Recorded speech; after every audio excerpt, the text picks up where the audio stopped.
Good morning.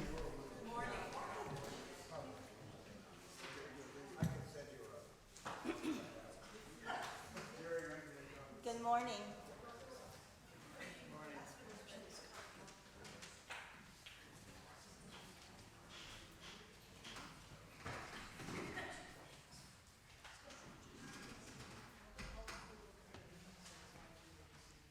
Good morning. Welcome to the Universalist Unitarian Congregation of St. Johnsbury. I, along with Libby Hillhouse and Karen Buddha, we're your co-moderators of this congregation. And I get to ask, are there any announcements? Amanda? You should. That way we get anybody who cannot hear you can have a chance. This is very trivial, but I have a collection of beautiful cherry tomatoes, sun gold. I had grown them for the senior center. I now can't get rid of them, and they're looking for a good home. If anyone would like stunning tomato plants, they're out here on the walkway. Yes, please don't leave them. Any other announcements? Yes, Gail. Hi, just want to let everybody know that I'm starting to send out monthly statements as to our financial health. So those are for your awareness, so you can be part of our process this year in finding our direction with our minister work. So please ask questions, and if you need further information or feel that I need to give you something else, please let me know and just email me directly. Because my email address is on the column, I believe. So thank you. I have two. They're wellness related. One of them is an exploration expedition this summer. If you want, there's a flyer out back. It's put on by NEK Prosper. Yes, you get free t-shirts. There's also a nice little flyer up there talking about the Tai Chi that is coming here in July. And then there are also pop-ups. These are all put on by the NVRH, or at least they're hosted through the Northeastern Vermont Regional Hospital. So, and just a way to keep us all healthy. And of those of you who are nonagenarians, my advice is to keep moving. You don't know your Latin? It is. Very good. All right, so we're going to do the mission statement together. If there are no, oh wait, Alice has got one. Mm-hmm. Social Justice Committee meeting after services downstairs. Thank you. You probably saw the little announcement in your order of service, the Light Out Loud. It's the Northeast Kingdom Interfaith Partners is presenting Light Out Loud. It's the third in their series of open mic events, this time to celebrate the summer solstice. If you have a poem, a song, a story, a dance, a painting to share, bring it to the lawn of the United Community Church, that's the former North Congregational, at 3 o'clock. If not, come enjoy the talents of others. Folding chairs are available, but you're welcome to bring a comfortable lawn chair or a blanket. Refreshments will be available. And Susan Lynn, our Reverend Susan Lynn, will be the MC for the festivities. And this is today at 3 o'clock. And also in your order of service, the solos by Gail Johnson, they have been reversed. So she will sing Love Remains first, and then her second solo will be Hallelujah. Okay. All right, our mission statement. It is our mission to encourage spiritual growth, to celebrate diversity, and to build a loving and just community.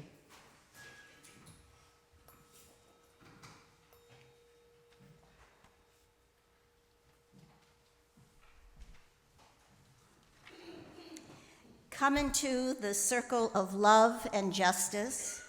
Come into the community of mercy, holiness, and health. Come and you shall know peace and joy.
Thank you, Anna.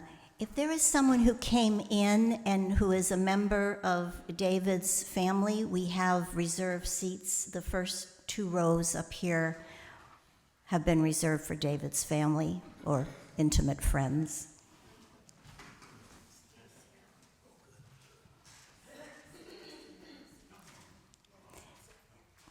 And now I'd like to invite Sandra Bergquist to come up and light our flaming chalice.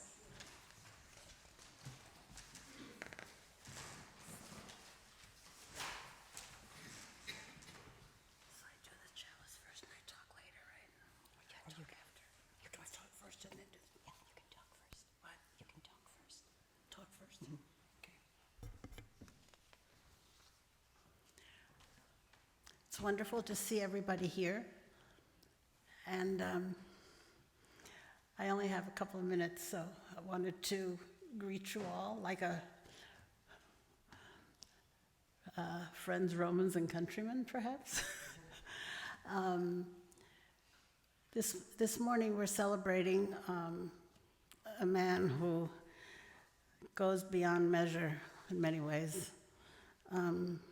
David is an intellectual man, fabulous studies, wonderful honors in his field.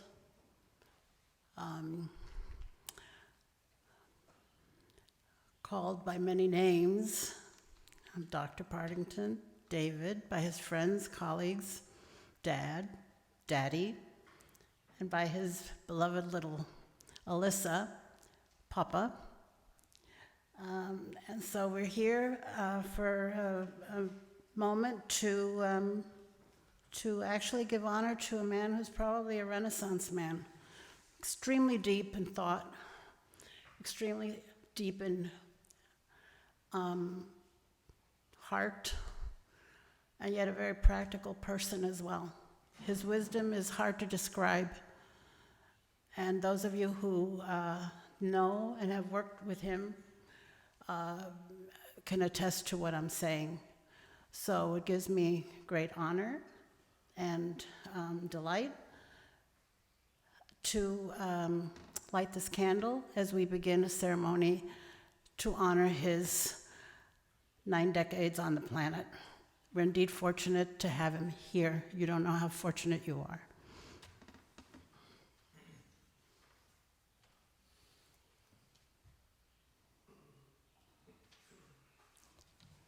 Thank you, Sandra. And Michelle, are you here to light the justice candle?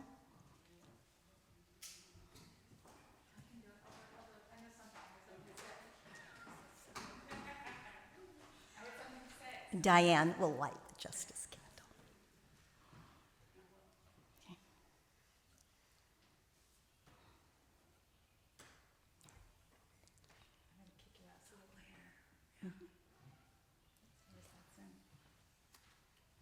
So this is just a little bit old, but it doesn't matter.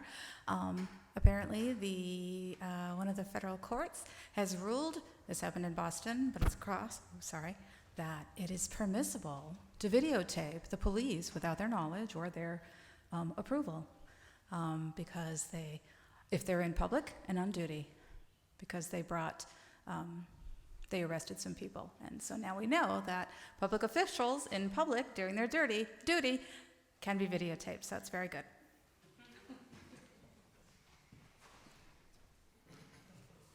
The opening words I have because at one of our Seekers meetings, I read these and David liked them, so I thought I would read the opening words. It is called Our Jeopardy by Thomas J. Carlyle. It is good to use best china, treasured dishes, the most genuine goblets, or the oldest lace tablecloth. There is a risk, of course, every time we use anything or anyone shares an innermost mood or moment or a fragile cup of revelation. But not to touch, not to handle, not to employ the available artifacts of being a human being, that is the quiet crash.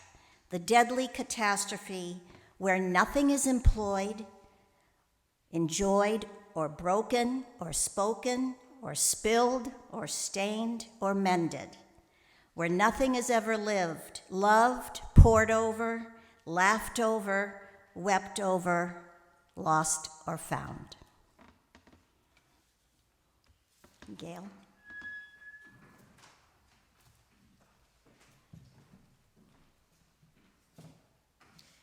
Love Remains. David, I had no idea you knew of this song. So I was delighted that you chose it, and you had no idea that I'd want to sing it. So surprise to you, and happy birthday. And I just wanted to say that my life is better to know you. So I'm very grateful for that.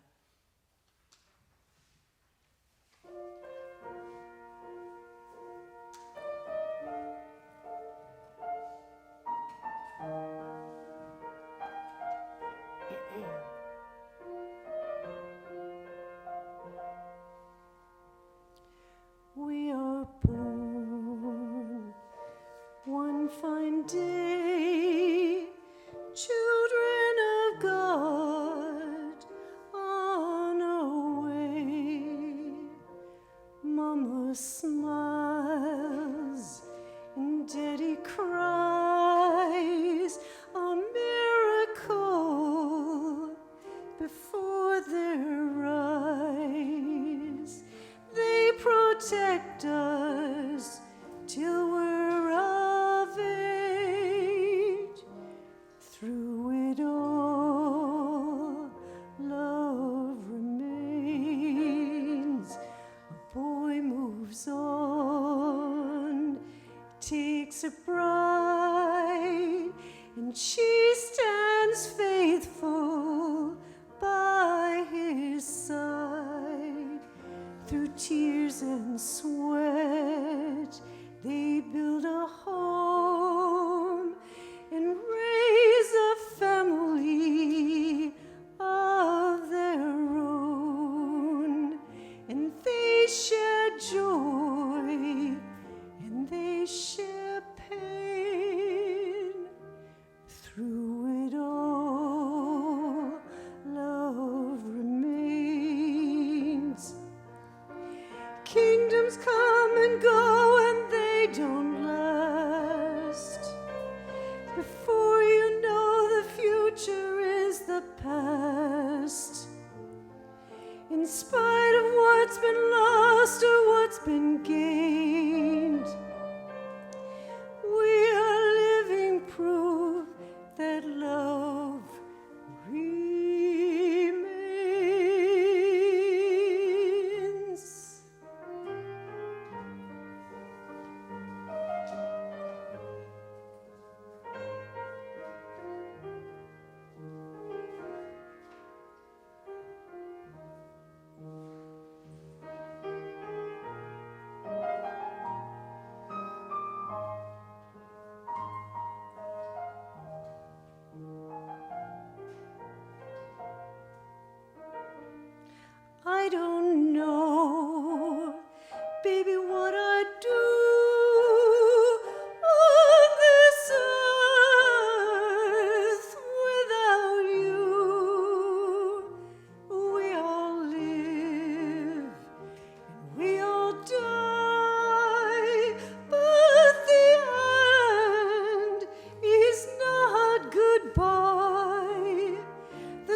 It is now time that we contribute what we can in order that this wonderful place will continue. And I thank you, okay, Amanda and Charlie, for stepping up to the plate.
You're probably wondering, David, why in God's name did I pick this song? Well, because you are you. And this song is about finding your own truth and your spiritual beliefs and being true to that no matter what is around you.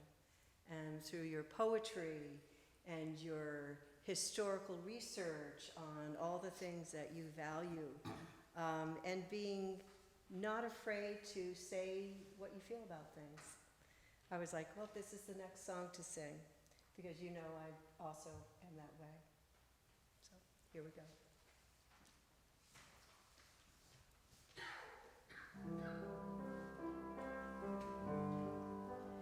Now I've heard there was a secret chord that David played and it pleased the Lord, but you don't really care for the music, do you?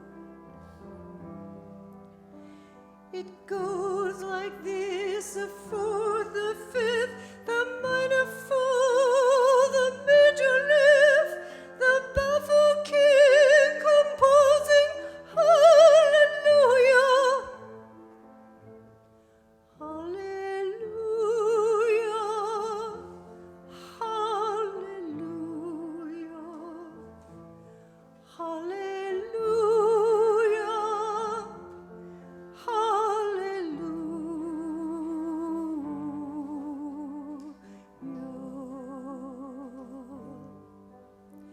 Your faith was strong, but you needed proof. You saw her bathing on the roof, her beauty and the moonlight overthrew you. She tied you to a kitchen chair, she broke your throne, she cut your hair, and from your lips she drew the hallelujah, hallelujah, hallelujah, hallelujah, hallelujah.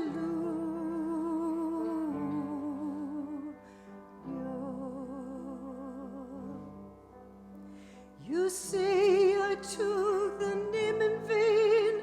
I don't even know the name. But if I did, well, really, what's it to you? There's a blaze of light in every word. It doesn't matter which you've heard, the holy or the broken. Hallelujah, hallelujah, hallelujah,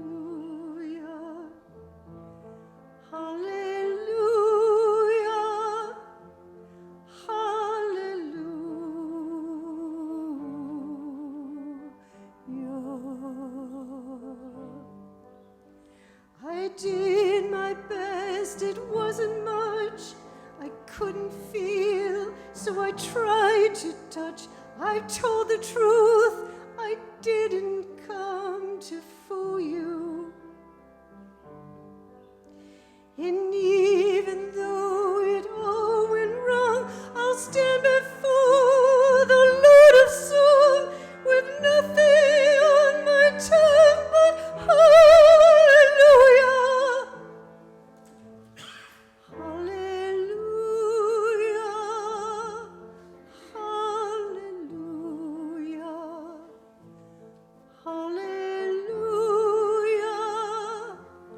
Hallelujah.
A tiny group of us will pay tribute to David, and I'm first on the list. And David, we have a connection through you-know-who, my late husband Jim, who spent many, many hours with you in this church, on every level, from the basement to the sanctuary, to the kitchen, and to outside. And I will never forget how Jim came home one day after spending time with you in good weather, out in that side lot, digging a hole. I don't know what the hole was for, but it's very deep. And you had to lower Jim upside down into this hole as you were holding on to his legs. Thank you, David, for not making me a widow sooner than my time. I could not believe it, but you didn't know your strength, David. You know what the hole was for? No? He was trying to find out how deep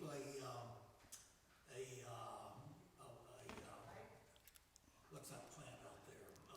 Burdock went down into the grass. Did he measure it?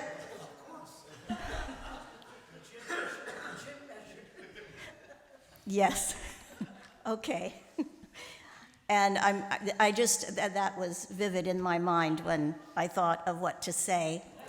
But we had some pretty profound conversations during those little meetings. I think we called them seekers. Was that seekers? And Jim really looked forward to that. And it was because of you, David, that you jogged his philosophical mind. You made him think, not that he didn't think enough already, but you really provided both of us with a space to come to and topics of conversation that kept us going for week after week. So we thank you for that. And we also had our social lunch bunch that I know started out possibly with Brendan and Jim and David, and I don't know if there was anyone else, but it was maybe Chris Brimmer at the early. Peter Fichte, yes. And then it became a little bit more social and what would you say? Not just a men's club. The women started to infiltrate. And so the venues for Lunch Bunch became, a little classier, but that's okay. And it was fun, and you were part of that. And you were very much a part of our lives and everyone's life here. And so thank you. Mazel tov and happy birthday.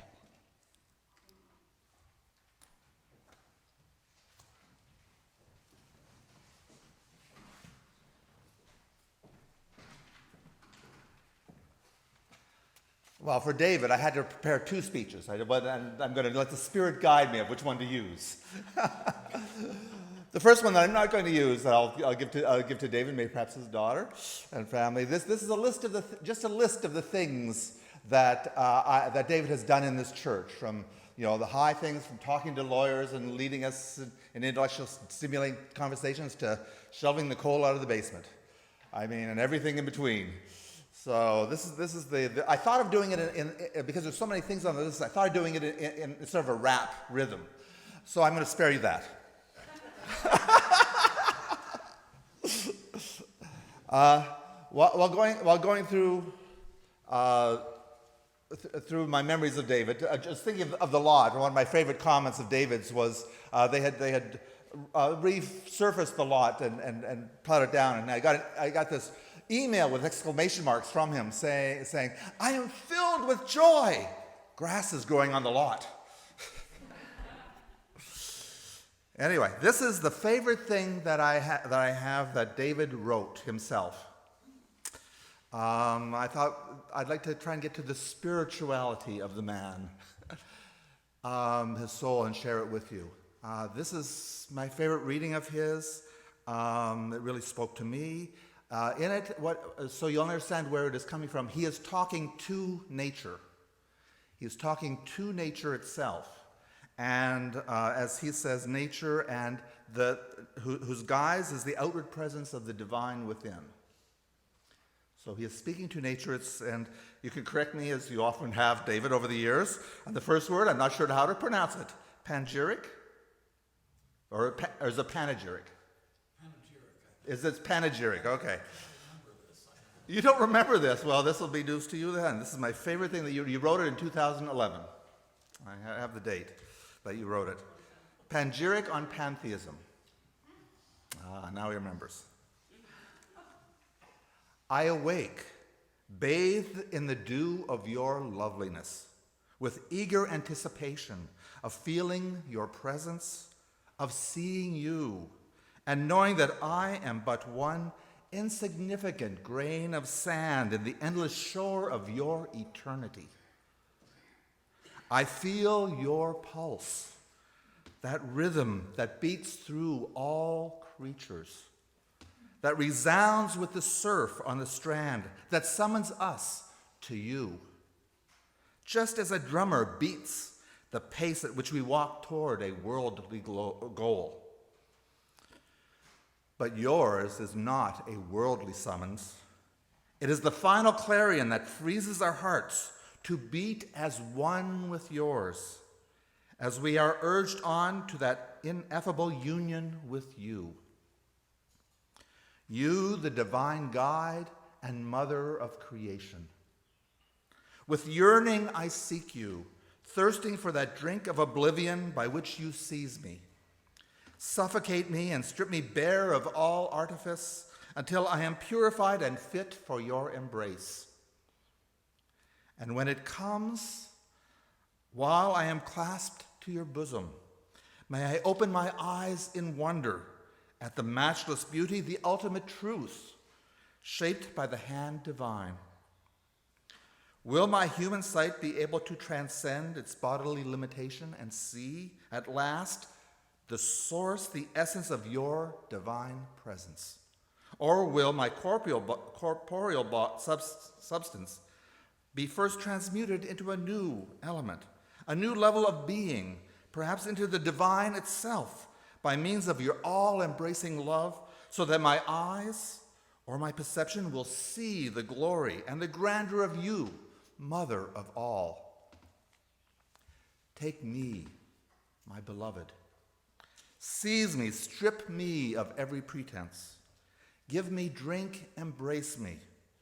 Meld me into your divine being until we are indistinguishable, so that your breath is my breath, your vision is my vision, and we are one. I came into this dreary world of sense, of reason, and understanding. Slowly I made my way in life, gaining little fame and less fortune,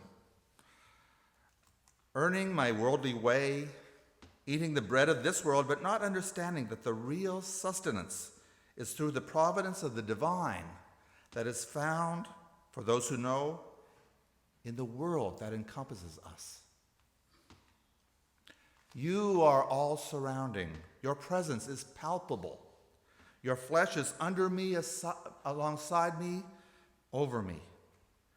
Your voice calls from the pines when a wind pushes through the needles. You entice me with brooks and water lilies that lie upon the placid mirrors of lakes and ponds. Your breath flows over me when breezes curl and eddy around my nude body. I am yours. I am lost in ecstasy. I walk, I run, and the pulsing blood of my veins is the blood of your being. I am infused with inner joy, and I wait for that infinite joy when you reclaim that which is solely yours. The artificial canyons of concrete, brick, and mortar once surrounded me, cutting me off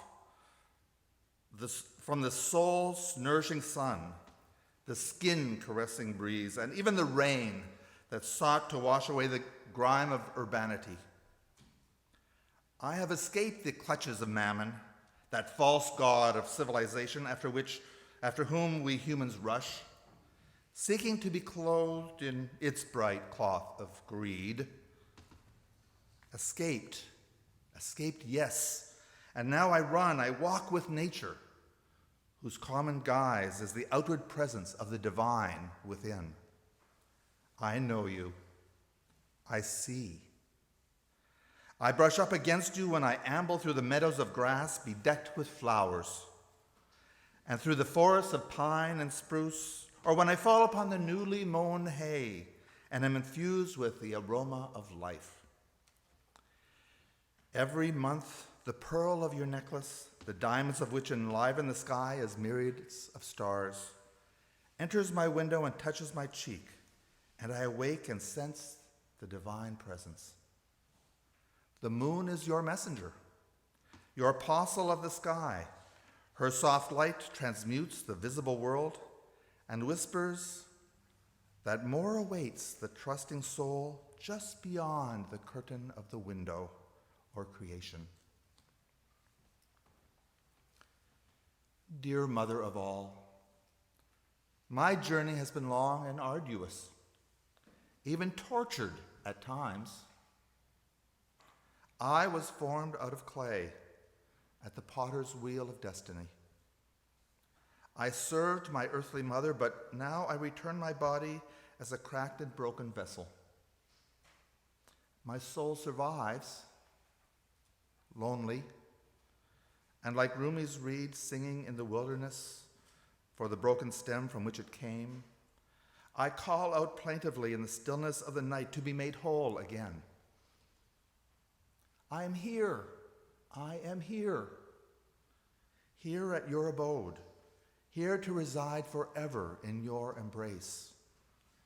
I have fed upon the food of this world.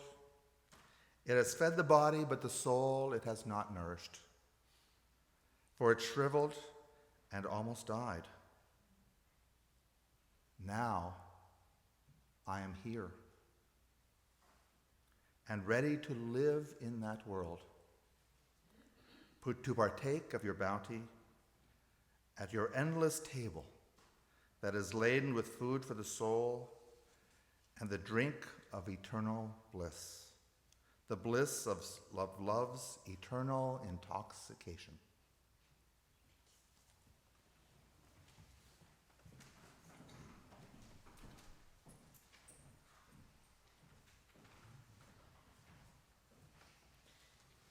I don't think there's any way I can follow that.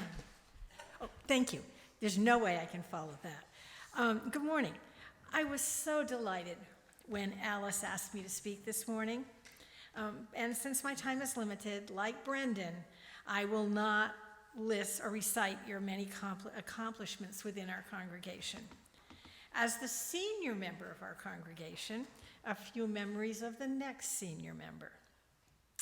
I remember when David first graced the doors of our humble congregation. Here was this immaculately groomed, erudite, retired Harvard librarian sitting in one of our pews. He knew a lot about being a UU. I was in awe of his larger-than-life persona, and frankly, wondered how this relationship could ever work out. Although it was soon evident that David would become a leader in our congregation, we would also come to know David in different ways. Like that he lived way back in the woods in Dalton, was a skilled woodworker, and was really handy around the church and its grounds. But most astonishing to me was that he is easy to talk to. And although he holds strong opinions, he is always open to listening to others' thoughts and opinions. This is especially evident in our lunch bunch gatherings and working together to try to nurture a satellite congregation in Littleton.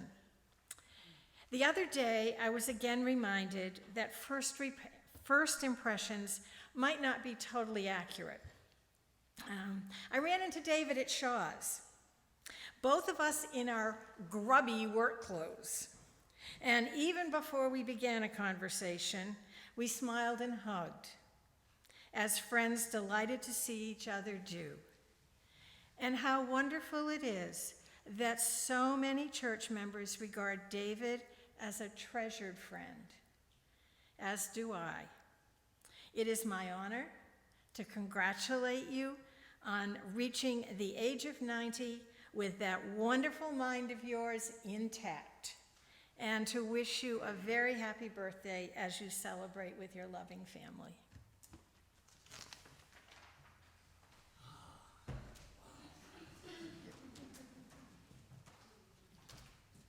Gosh.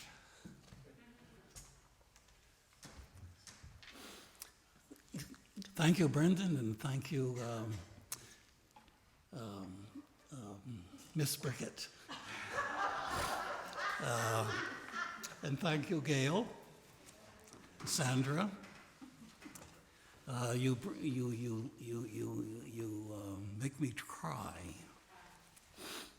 and I remember once saying that I'm speechless, and then pulled out a long speech.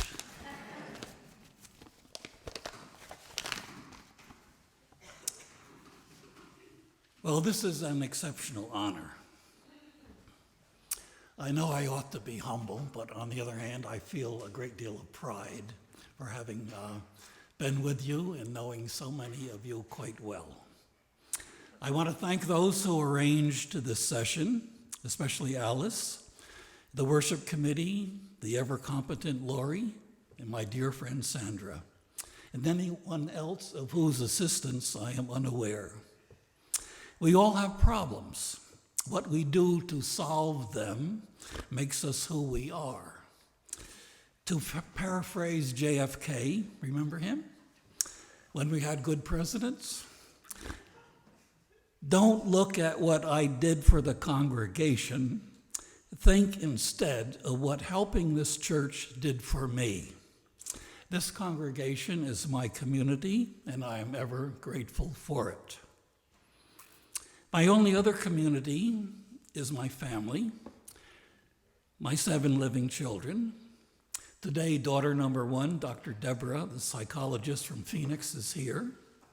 And my very great son-in-law, Steve Livingston, is here alongside of Sandra. I've been very, very fortunate in that my children, my girls, have selected very good husbands. Thank you, Steve. My children are, as I think Ben Jonson said, my hostages against fortune. Speaking of visitors, I must mention Mr. Bob Copeland on the front row, well-known meteorologist and artist. When I and my first wife were divorced, I voluntarily gave her everything that I had in terms of possessions. So my next wife and I started out very poor.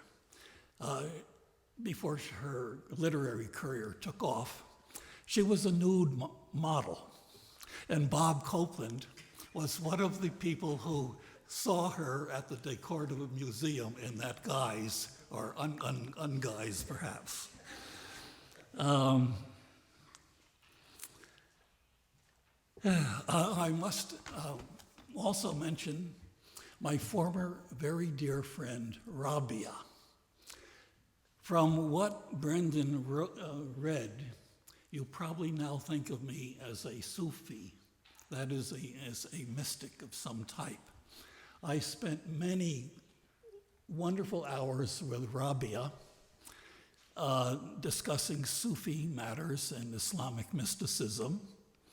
Her name, which Rabia, is taken from the very great female Islamic mystic Rabia al-Adawiyah, a most remarkable woman, as is our present Rabia. Thank you for being here.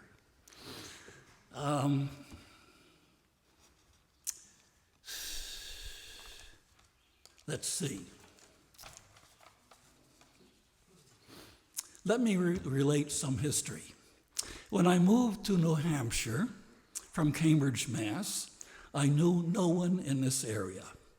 I had joined the Unitarian Church in Newton, Massachusetts, after a few years in the splendid UCC church in that town. As there was no UU church close to me in New Hampshire, I looked to St. J. Contacting the church was difficult. Why? Can you believe it? There was no telephone. I was led to Donnie Heron, who led me to Brendan, and I was impressed by the man's qualities and decided to join his congregation. The first thing I did, I had a telephone installed here. The last thing I did as part of Buildings and Grounds was to put that exit sign up. Perhaps there's a bit of symbolism in that. Okay. At that time, when I joined the church here, that would be in 1999, the makeup of the congregation was different from what it seems to be today. Now, I don't mean to disparage our present work, but at that time I felt that the congregation sizzled. The members were younger, volunteerism was strong, and I think that Brendan's work with civil unions was part of the excitement of this place. To him definitely belongs the credit for keeping the congregation alive and building it up from a flock of 3 aged Universalists at the end of the last century. So there was work to be done. The old furnace had to be broken up and removed. The enormous squirrel cage blower equipment had to be taken out. Jody Campbell's husband and Brian Dame did the hard work. The first head of buildings and grounds that I remember was Chris Brimmer. We put up sheetrock on the walls of the supersized closet that was Brendan's office at the time. The next head of B&G I remember was my dear friend Jim Wortell. Our first task, as Alice mentioned, was to clean out the coal cellar in the basement. I took the remaining coal to my place in Dalton to put in my driveway. Someday I'm going to pick out little pieces of coal, put them in a glass jar, label them coal, so that children in a few years from now will have coal to look at. It's not going to be used. This will be something for them to think about. By the way, I made the base for this thing. Okay.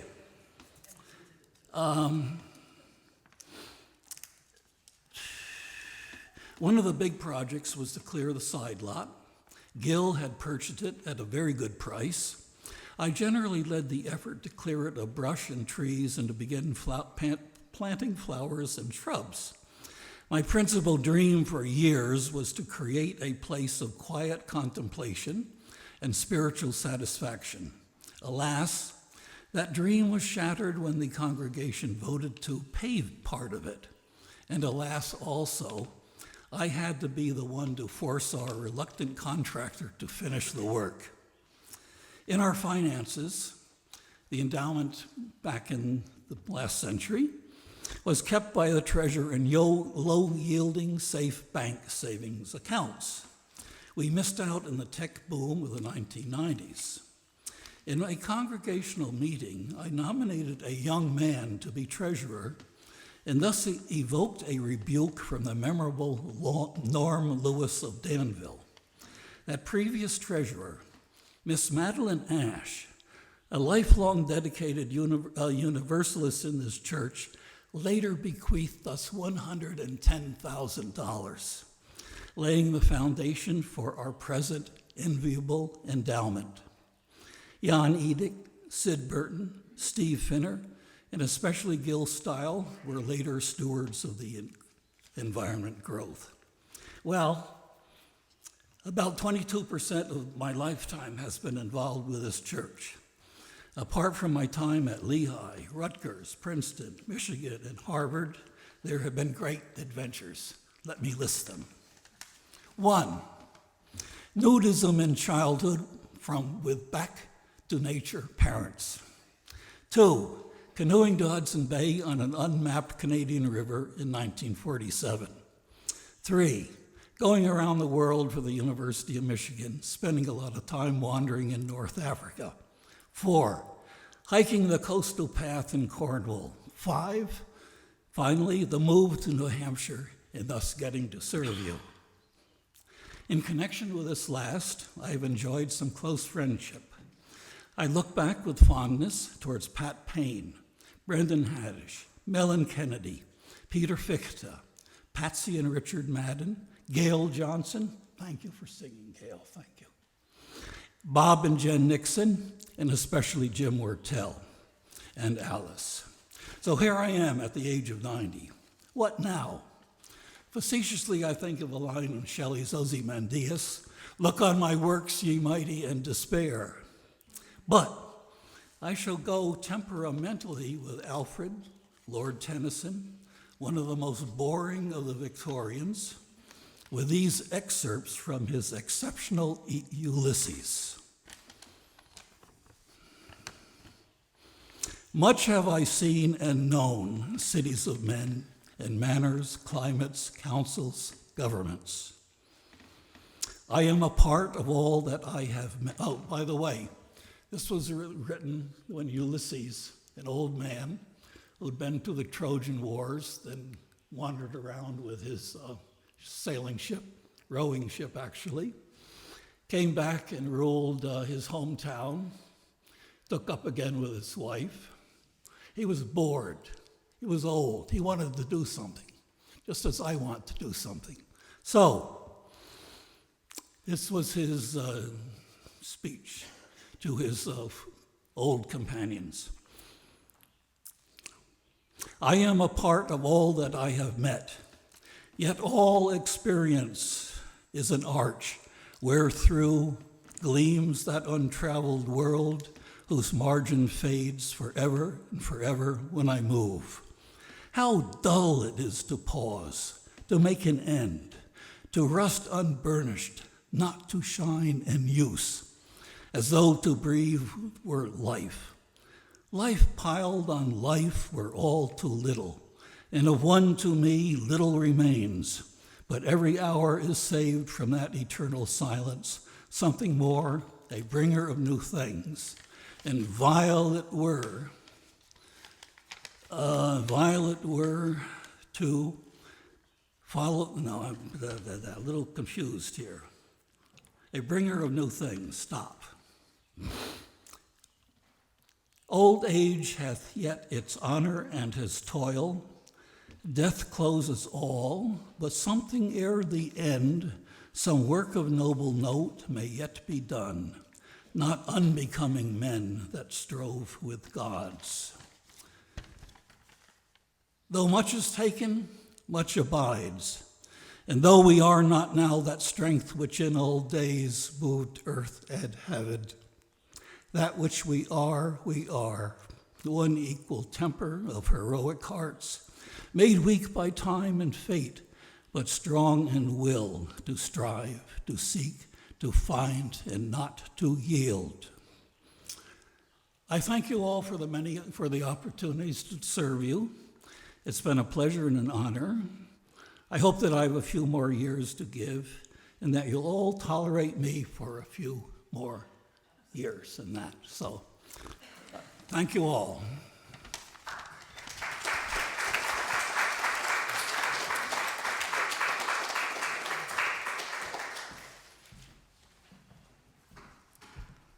Well, it's at this time that we share in our joys or sorrows or milestones. And if you would come up and make sure to speak into the microphone briefly and light a candle. So you're welcome to come up.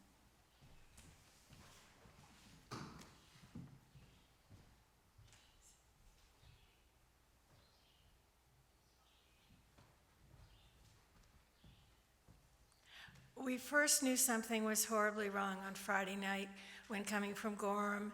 We had to not come across Route 2, but go the long way up through Groveton, knowing that there was something about a truck and a motorcycle. It wasn't until the next morning we realized how horrific it was. And I think at least for those of us in northern New Hampshire, it was horrendously horrific. My thoughts go out to the Jarhead Motorcycle Club, their members, their friends, their families, all of the local first responders from Groveton and Berlin and Jefferson and Randolph and Lancaster who spent 12 hours on Route 2 cleaning up and doing whatever they had to. And also, so anyway, my concern is obviously for what everyone is going through in my neck of the woods in New Hampshire.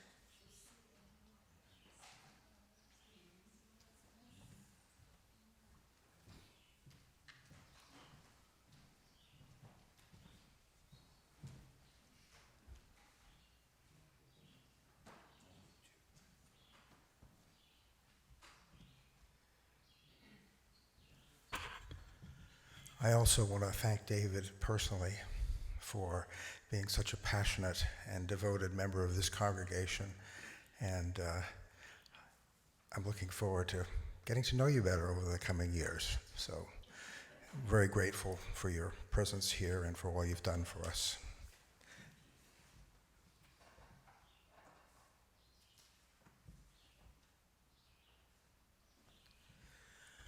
Today is a beautiful day, and I want to speak to my son Tyler, who 2 years ago was diagnosed with leukemia.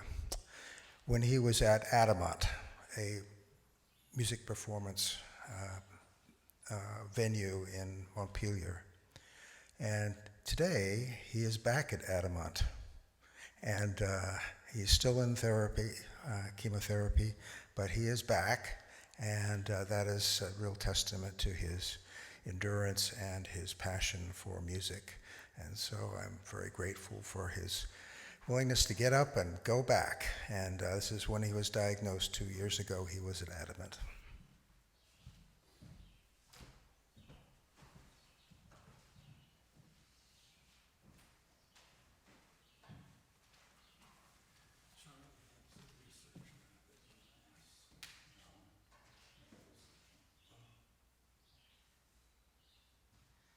Happy birthday, David.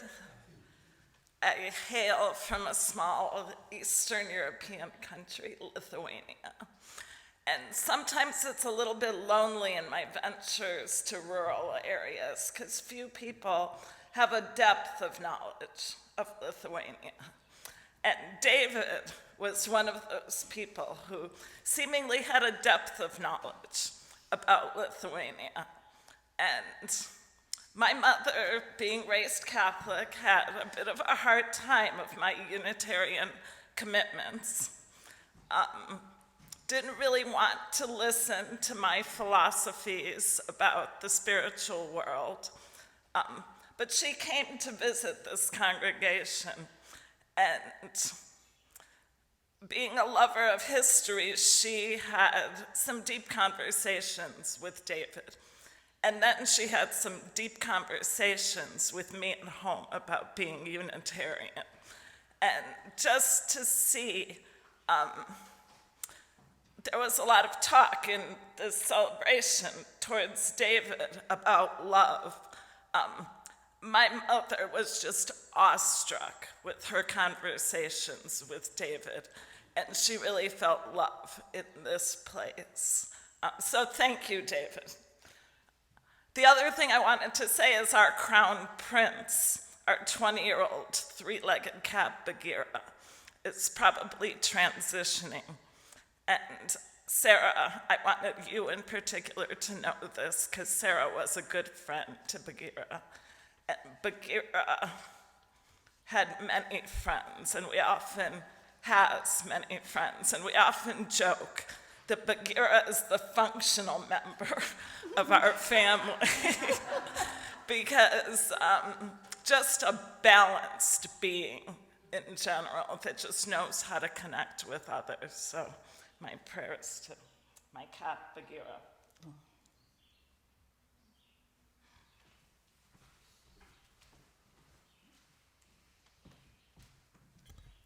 I shall light this candle for all of our joys, sorrows, profound thoughts, concerns that are unspoken this morning. And happy birthday, David.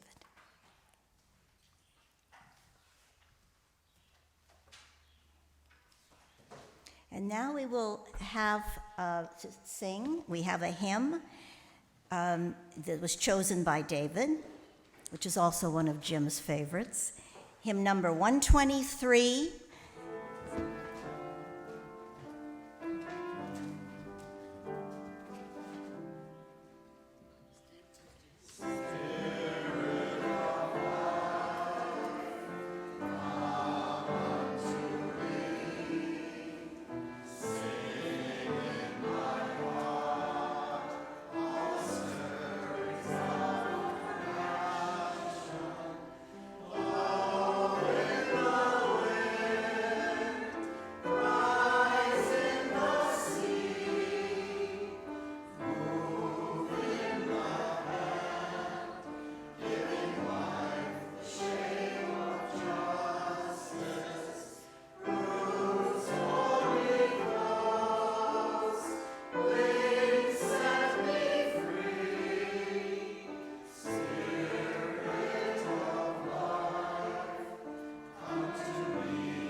And my closing words before we extinguish the chalice were written by May Sarton, and I know, David, that is special to you. Help us to be the always hopeful gardeners of the Spirit who know that without darkness nothing comes to birth, as without light nothing flowers. And Sandra, would you? Oh dear. The chalice extinguisher. Oh, it's right there. Okay. Go ahead. Mm-hmm. Yes. Mm-hmm. We wish to learn what life has to teach, and not, when I come to die, discover that I have not lived. Words of Henry David Thoreau.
Thank you, everyone, for joining us, and we have refreshments, so stick around. And shall we do it? Shall we? Yes. Okay. 1, 2, 3. Happy birthday to you.